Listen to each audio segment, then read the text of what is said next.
بہت پرانے زمانے کی بات ہے۔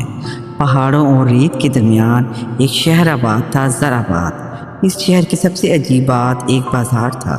لوگ کہتے تھے کہ وہ بازار عام دنوں میں نظر ہی نہیں آتا۔ سال میں صرف ایک بار ایک خاص رات کو شہر کے باہر پرانے درختوں کے درمیان اس کے دروازے ظاہر ہوتے، لیکن شرط یہ تھی بازار میں داخل ہونے والے کو ایک کنجی دی جاتی اور باہر نکلنے کے لیے وہ کنجی سنبھال کر رکھنا ضروری ہوتا۔ کسی کو معلوم نہیں تھا کہ اندر کیا ہوتا ہے، کیونکہ جو واپس آتے وہ اس بارے میں بات نہیں کرتے تھے۔ اسی شہر میں ایک نوجوان رہتا تھا، سلمان۔ وہ غریب تھا لیکن خواب بہت بڑے تھے۔ اس کی ماں بیمار رہتی تھی۔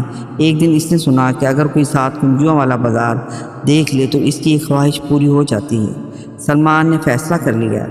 وہ رات آ گئی، چاند پورا تھا، درختوں کے درمیان اچانک سنہری روشنی نمودار ہوئی اور ایک پرانا دروازہ ظاہر ہوا۔ دروازے کے سامنے ایک بوڑھا شخص کھڑا تھا۔ اس نے سلمان کو ایک چھوٹی کانسی کی کنجی دی اور کہا، جو چیز سب سے زیادہ پسند آئے اسے مت چننا۔ سلمان کو سمجھے بغیر اندر داخل ہو گیا۔ بازار عجیب تھا، کوئی شور نہیں، ہر دکان پر عجیب چیزیں تھیں۔ ایک دکان پر وقت خریدنے کے لیے گھڑیاں، دوسری پر بھولی ہوئی یادیں، تیسری پر ایسے آئینے جو انسان کا مستقبل دکھاتے تھے۔ سلمان حیران رہ گیا۔ پھر سے ایک دکان نظر آئی، وہاں لکھا تھا ادھوری خواہش۔ وہ اندر گیا۔ ایک بوڑھی عورت نے پوچھا، کیا چاہیے؟ سلمان نے کہا، میں اپنی ماں کو صحت دینا چاہتا ہوں۔ عورت نے مسکرا کر کہا، مل جائے گی، لیکن قیمت تمہیں خود دینی ہوگی۔ سلمان نے پوچھا، کیا قیمت؟ عورت نے کہا، تم اپنی زندگی کا 1 سال دے دو۔ سلمان خاموش ہو گیا۔ اس نے سوچا، پھر مان گیا۔ عورت نے ایک چھوٹا سا صندوق دیا اور کہا، یہ گھر جا کر کھولنا۔ سلمان خوشی خوشی باہر نکلنے لگا۔ راستے میں اس نے دیکھا لوگ اپنی کنجیاں گرا رہے تھے اور پھر بازار انہیں بھول جاتا تھا۔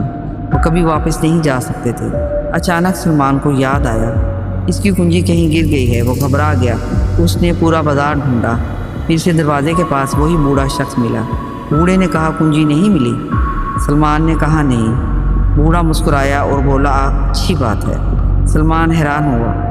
بوڑھے نے کہا، جو اپنی کنجی بچا لیتے ہیں وہ صرف اپنی خواہش لے جاتے ہیں، لیکن جو کنجی کھو دیتے ہیں وہ کچھ سیکھ کر جاتے ہیں۔ اور پھر اس نے سلمان کے ہاتھ میں وہی کنجی واپس رکھ دی۔ سلمان گھر پہنچا۔ اس نے صندوق کھولا۔ اندر کچھ نہیں تھا، صرف ایک کاغذ تھا۔ تم نے اپنی ماں کے لیے 1 سال دیا، اب اس 1 سال کو اچھا بنا دو۔ سلمان سمجھ گیا، کبھی کبھی معجزہ چیزوں میں نہیں، انسان کے فیصلوں میں ہوتا ہے۔ وہ اپنی ماں کے ساتھ وقت گزارنے لگا اور آہستہ آہستہ اس کی ماں بہتر ہونے لگی۔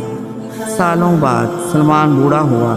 اس سے اپنے پوتے کو ایک پرانی کانسی کی کنجی دی اور صرف اتنا کہا، جو چیز سب سے زیادہ پسند آئے اسے فوراً مت چننا۔